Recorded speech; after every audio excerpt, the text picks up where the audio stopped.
السلام عليكم ورحمة الله وبركاته، حبايبنا المزارعين، يا رب تكونوا بخير. كل سنة وحضراتكم طيبين. مع حضراتكم الدكتور علام أحمد. بنعتذر في بداية الحلقة عن انقطاعنا عن عمل الفيديوهات المفيدة لحضراتكم بسبب ظروف ما يعني. فدعواتكم كده دعواتكم لنا بالخير ان احنا نستمر في تقديم محتوى نافع على قناة يوتيوب كيان الزراعة. في البداية لو أول مرة تشترك أو أول مرة تتفرج على القناة أو تشاهد القناة، بنصح حضرتك بالاشتراك وإن شاء الله مش تندم. لو حضرتك ما عندكش وقت ممكن بقى أي ألعاب جانبية كده تلعبها وتفضل بقى بمجال الزراعة ده. ففي البداية دايما احنا بنشوف حاجات في المحلات المبيدات أو في السوق، أو حضرتك كمزارع أو كمهندس زراعي بتشوف يقول لك زنك مخلبي على العبوة أو حديد مخلبي. فاحنا عايزين نعرف المخلبات ديت ايه دورها، ولازم ليه بنخلب عليها العناصر، وليه ما نقدرش نستغنى عنها تحت ظروف الاراضي المصريه او الاراضي القلويه اللي احنا اراضي مصر. اولا الاراضي المصريه معظمها قلوي، البي اتش بتاعها من 8 ممكن يوصل ل 11 في بعض الاماكن. فالمخلبيات مهمه جدا في القصه دي. يعني ايه مخلبيات؟ المخلبات ديت تركيبها عباره عن مركبات عضويه حلقيه تحمل شحنات سالبه، بيتم تخليب عليها العناصر الموجبه عشان اللي جاي واللي انا هقوله لك. لما حضرتك بيتم التخليب العنصر بيفقد صورته الايونيه ولا يتفاعل مع اي شيء من مكونات التربه. يعني لك ان تتخيل ان المخلبيات ديت وسيله لحفظ العناصر من الترسيب والفقد، وان هي تتفاعل او يتم امتصاصها على معقدات التربه، وبالتالي بيكون صعب امتصاصها من قبل النبات. يعني بمعنى الادق كده عباره عن المخلبيات ديت عباره عن، شفت حضرتك الموزه القشره الخارجيه بقشرها باكل الموز بكل سهوله.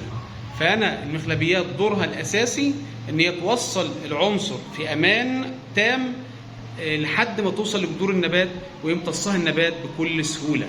يعني حضرتك طول ما العنصر مخلب في صوره ايديتا او ايدها، تاكد ان مش هيحصل له تفاعل خالص ولا ترسيب لحد ما يوصل في الطريق اللي رايح ليه للنبات ويمتص النبات بكل سهوله. كمان ما بيتفاعلش مع عناصر تانية. فده حضرتك وظيفه المخلبيات. لماذا يتم التخليب بقى؟ ليه انا بخلب؟ لان حضرتك عند اضافه العناصر في صوره الاملاح بتاعتها، سواء مثلا على سبيل المثال عنصر الحديد لما بضيفه في صوره املاح معدنيه زي سلفات الحديدوس، بيحصل له اكسده وبيترسب في التربه تحت ظروف الاراضي القلويه. فعشان كده انا بخلبه. كمان لما بيحصل تخليب على الايدها بيمنع تفاعله مع الفوسفات ويكون مركبات فوسفاتيه معقده بيحصل لها ترسيب ولا يمتصها النبات. كمان ممكن يتفاعل مع الكربونات برضه ويكون مركبات غير صالحه للامتصاص. طبعا عندنا المخلبيات كتيره جدا، ايدها دي تي بي دي تي بي اي، برضه في اللي هو في مركب مخلبي تاني مهم جدا بس بيكون غالي شويه، اللي هو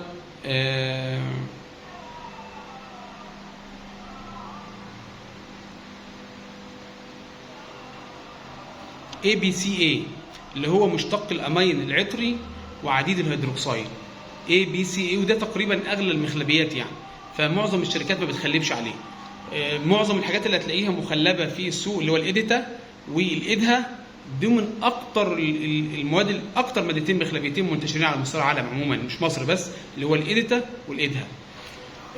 طبعا حضراتكم زي ما قلت لحضراتكم الحاجات دي بنائها حلقي وبتخلب العنصر وبتغلف العنصر وبتمنعه عن التفاعل مع مكونات التربه والوسط المحيط بحيث يوصل للنبات في صوره امنه ويقدر النبات يمتصه. كمان النبات ما بتحللش مائيه، كمان العنصر نفسه ما بتحللش مائي. وجوده في صوره مخلبيه ما بيخلوش يتحلل ويفقد عن طريق الميه. برضو الكائنات الحيه الدقيقه ما بتقدرش ان هي تستخلصه او ان هي تتغذى عليه، وبالتالي طبعا هيقل المحتوى اللي هيوصل للنبات او التركيز المثالي اللي هيوصل للنبات. فالمخلبيات دورها الحفاظ التام على العناصر الصغرى لحد ما توصل للنبات. برضو من الحاجات اللي انا يعني نقدر نقول اقدر اخلي عليها الاحماض الامينيه، ولكن الإيديتا والإيدها افضل طبعا في موضوع التخليب، لانها بتتحمل ظروف الاراضي القلويه وما بتتكسرش بسهوله. ده بكل اختصار المواد المخلبيه. نيجي بقى عند الجزئيه اللي احنا مستنيينها. لو انا لقيت حديد إيديتا ينفع اضيفه ارضي؟ لا، لان بصوره كبيره الإيديتا بتتحمل وسط قلوي مفيش مشاكل، ولكن ما بتقدرش تتحمل اكثر من 9، لكن الإيدها ما شاء الله موجوده معاك لحد من 9 ل 11 بالنسبه للبي اتش. فانا النهارده لو عندي حديد إيديتا يا ريت ارشه، اما لو عندي حديد إيدها ده التسميد الارضي ليه افضل. كمان هتلاقي فيه زنك إيديتا، هتلاقي فيه منجنيز إيديتا، برضو الحاجات دي رشها كويس جدا. الرش دائما وابدا بالعناصر الصغرى مهم جدا. ممكن كل شهر اسمي تسميه عناصر صغرى، مركب عناصر صغرى يكون ميكس لتر للفدان، ده كويس خالص في التسميد. في حاله ان انا شغال تنقيط بشتغل نص لتر للفدان عناصر صغرى. عناصر صغرى ميكس اللي هو مثلا بتاع حديد مع منجنيز مع نحاس مع موليبدينم مع بورون، ده ممكن اخلط مخلوط عناصر صغرى بصوره كيلو للفدان تسميد في التنقيط. ولو انا بشتغل في الغمر معاك لحد 2 كيلو مفيش مشاكل، ويا سلام لو انا ضفت معاه كيلو هيومك بيعمل لي شغل كويس خالص.